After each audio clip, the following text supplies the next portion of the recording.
Hello. Well, here we are in the port of Yokohama today. Yes, indeed.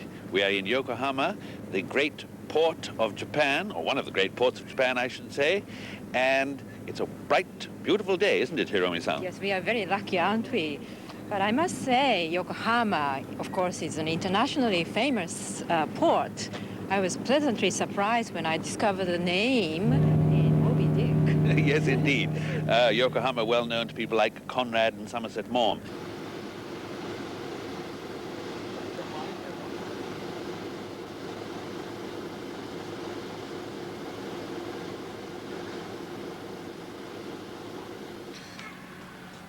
Well, according to your map, Hiromi-san, we're Yes. on what? Nippon Odori, and by the way, this map is about 100 years old. My goodness, well, things haven't changed very much. No. Am I right in thinking that Nippon Odori was the first Western-style street in Japan? Yes, you're right. I mean, in Yokohama. Yes, you're right. And this there. should be the British consulate, shouldn't it, Yes, here? but it isn't consulate anymore, is it? According to this, it's the Yokohama Archives of History. Well, at one point, this building here, the old British consulate in Yokohama, was a very important focal point, right, Hiromi-san, in Yes. Yokohama for foreign residents, particularly the British. But now, of course, the situation is completely different. And as you can see, this has been turned into a museum. So today, we're going to look at the foreign community as it is now. How Right. long after the opening of the port? 120 years after the opening of the port. Of Yokohama, 1859. So that's what we're going to be investigating today. Right.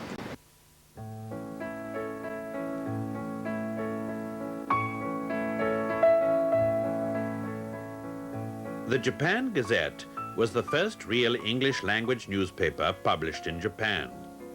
We can read in this newspaper not only about the earliest times of the port of Yokohama, but about the interesting lives of the foreigners who lived there. In the early Meiji era, people of many nationalities came to live and work in Yokohama. These people were rather isolated, but they seemed to have the community spirit necessary to survive in what was, for them, a very alien environment.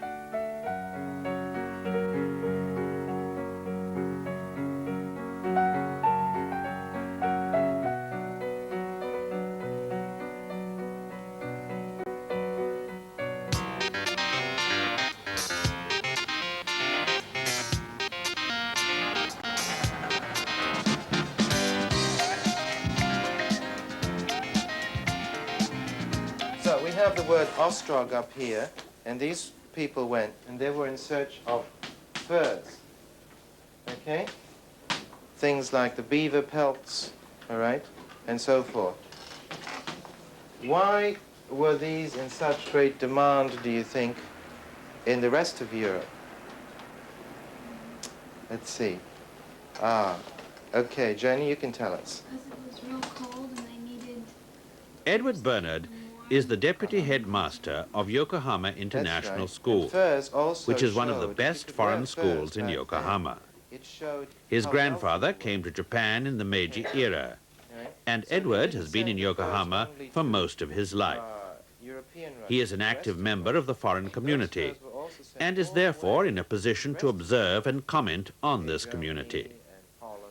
The foreign population of the city of Yokohama is about 21,000, and approximately 10% of this figure, that is 2,100, are people from Europe and America.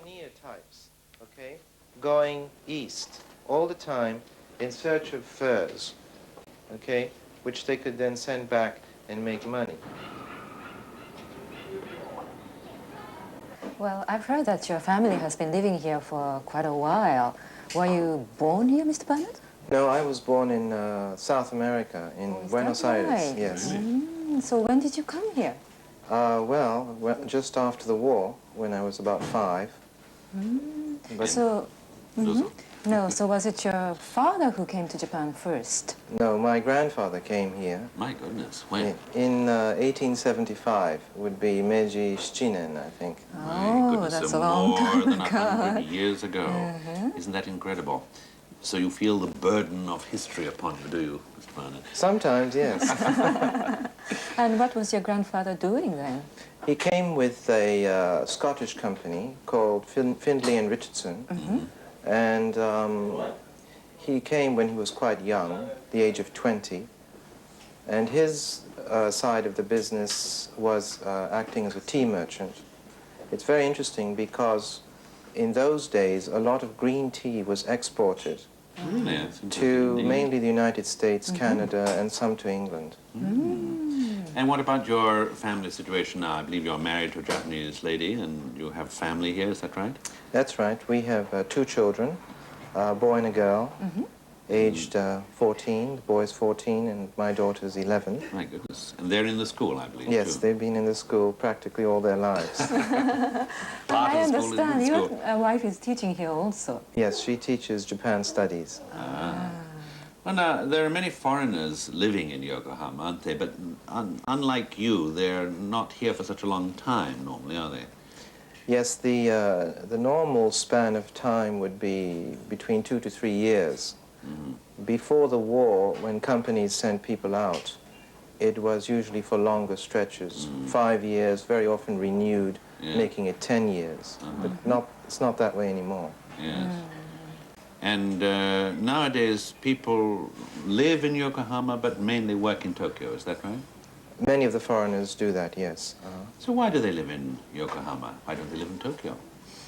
Well, I think the environment here is quite nice. The center of Yokohama, basically where we are right now, Nakaku, Yes. is quite a sleepy place in comparison to noisy Tokyo. That's One true. way of putting it, isn't it? But how about sort of problems for the foreigner who's here for a comparatively short space of time?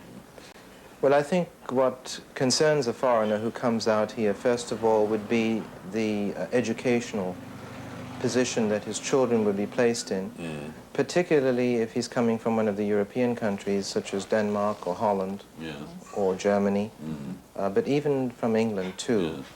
And what we try to do here is to give him the education, give him or her the education, which will enable that child to settle back into their own system when they leave. Yes, after all, you've got the same experience of Japanese children coming back here. That's right, yes. And what about other problems? Apart from that, another problem would be medical help. Yes. Because naturally, when you're ill, you want to be able to communicate in your own language with a doctor. Indeed, yes. We have a couple of doctors here in Yokohama who are very good, and to whom the foreigners go to on a day-to-day basis. But it's not wholly satisfactory.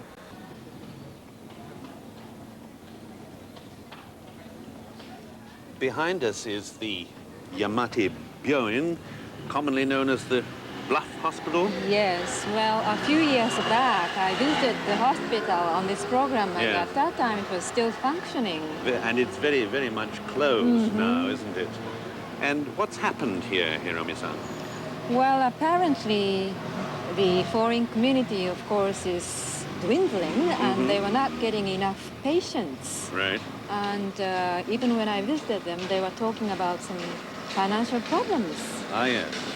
And now, of course, the hospital is completely closed, and I suppose this presents a considerable problem for members of the foreign community who have no large medical facility to go to. That's very true, especially to people who came to Japan recently and whose command of the language is not enough. And can't cope with Japanese, so they want a doctor who they can talk to, at least in English, perhaps. Right.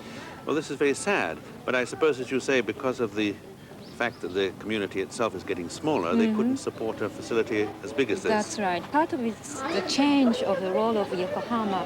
In the past, they got a lot of seamen. Ah, yes, from the port, and perhaps the seamen are healthier now, or maybe fewer sailors are coming to Yokohama. I think that's the case. And I don't suppose, of course, a facility like this will be opened up again, at least not on this scale. No, I don't believe so. Well, shall we go?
The Yokohama Country and Athletic Club is a focal point of the private lives of the Yokohama foreign community. It's a social and sports club, and people living in Yokohama spend a lot of time here, particularly at weekends.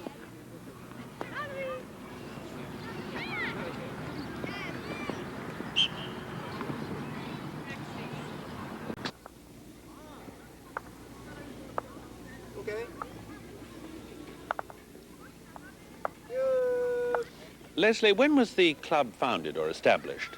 It was founded in 1868 by an Englishman, J.P. Morris.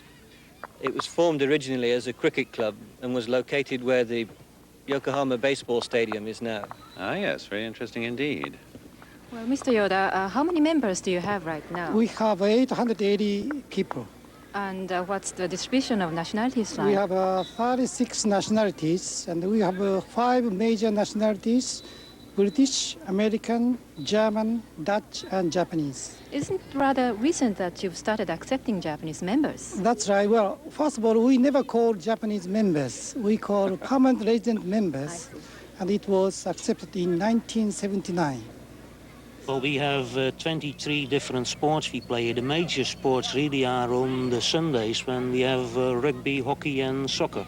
And then, of course, what we have here behind us, lawn bowls, is the only court in Japan. Excuse me, ladies, can I ask you a question or two? Where do you come from? I'm from Jersey in the Channel Islands. Well, that's an unusual place to come from. And what are you doing in Japan? Well, we've been here 7 years. My husband works for a Swedish company here.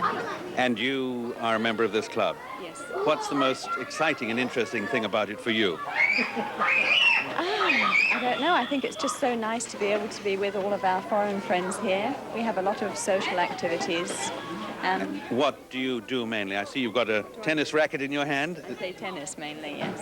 Excuse me, may I ask where you come from? Also from England. Ah, lots of English people here today. And what's the main attraction of this club for you? Well, I enjoy playing squash a lot, and hockey, and a bit of tennis, and meeting up with everybody else. Splendid.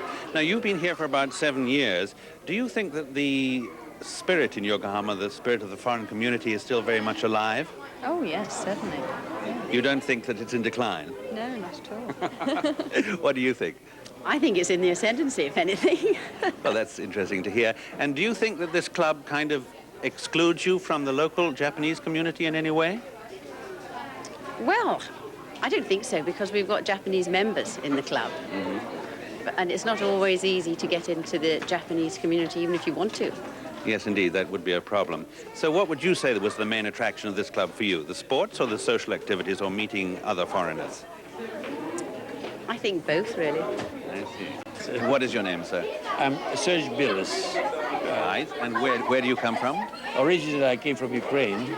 Ah, and how long have you been a member of this club? Oh, I joined this club in 1936. 1936, my goodness. So you must know more about it than anybody else. Well, I'm an oldest timer, I think. I'm one of the oldest members in this club. You must be. And what do you find is the greatest asset or attraction of this club now to you? Well, I would say one thing is that for people in Yokohama, this is something that we could not live without. Really? See, this is a melting point of foreign community. And do you think that the club is still lively and growing and expanding? Yes, it is, definitely. Excuse me, can I ask you where you come from? I come from the West Country in England. Oh, splendid. And what do you do at this club here? I mainly use it for hockey on Saturdays, and I play a lot of squash here. Splendid. And do you find that this is your main entertainment place in Yokohama? No, just one of the places in Yokohama. I see, that's very nice indeed. And may I ask you where you come from? I'm from California. Oh, congratulations. Very nice indeed. And what do you do at the club here? Well, you know, this is a social club, so I play squash and hockey, and we have a lot of parties. Parties? What kind of parties? Oh, fun parties, lots of beer. In the evenings, that is it? Of course, of course. And what else do you do in the club? Weightlifting. Weightlifting. Yes, of course, weightlifting. And use the field for running and training. Good, that's fine. Excuse me, can I ask where you come from? You might not want to. I come from South Africa. Not at all, that's fine. And do you enjoy the club here? Yes, I do, very much. And what do you do mainly at the club?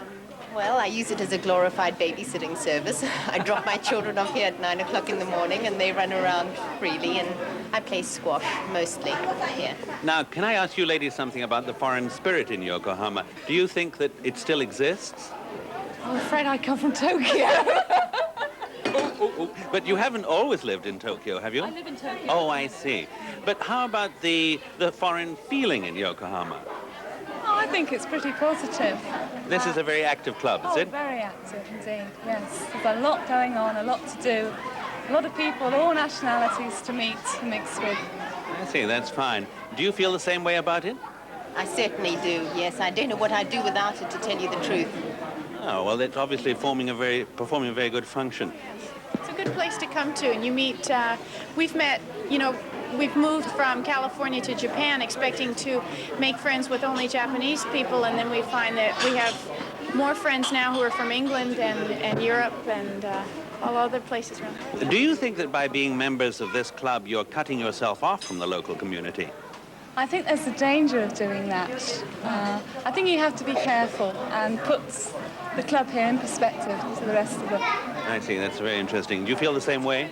Point. Yes, speaking English here, only English, and then where we work, we're school teachers where we speak English all the time, and it's easy to live completely here without learning Japanese, so we have to be careful.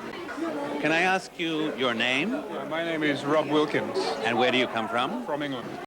And if this club wasn't here, would you miss it tremendously, do you think? Yes, I would, but at the same time, since I've been here, I've made an effort to also play with Japanese, and I played field hockey all summer in the Japanese hockey leagues here, so I've tried to make a compromise between the two anyway. So you don't feel that you're being cut off from Japan, sort of living in a foreign ghetto, as it were? Not at all, because each week we're playing Japanese sides. Without the Japanese sides, most sports here wouldn't exist, so we're very much dependent on them. This right here. Well, by that point, we've all seemed to be able to see.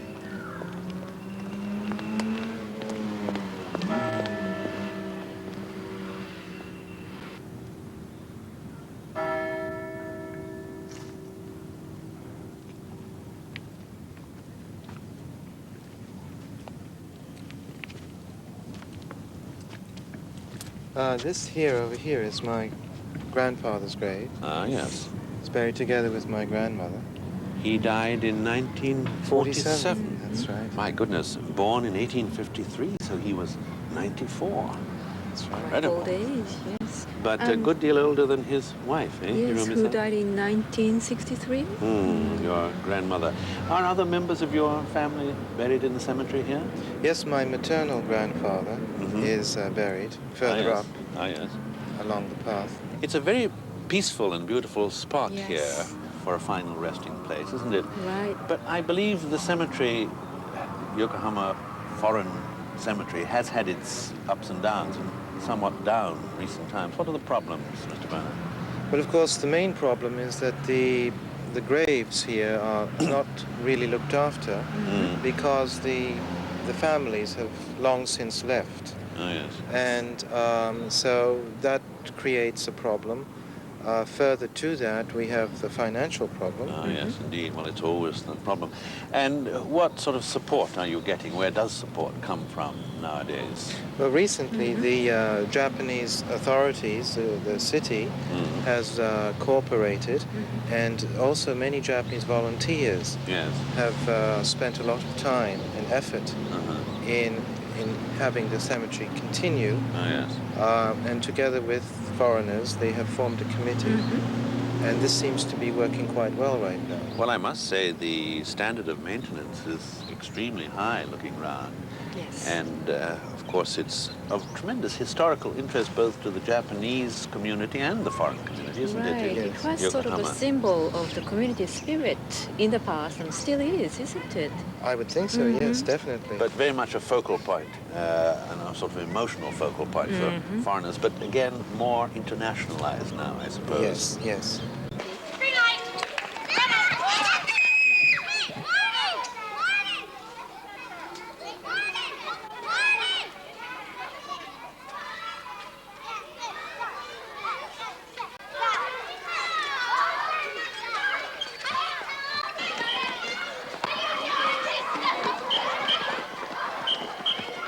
here we are, looking over the International School's playground.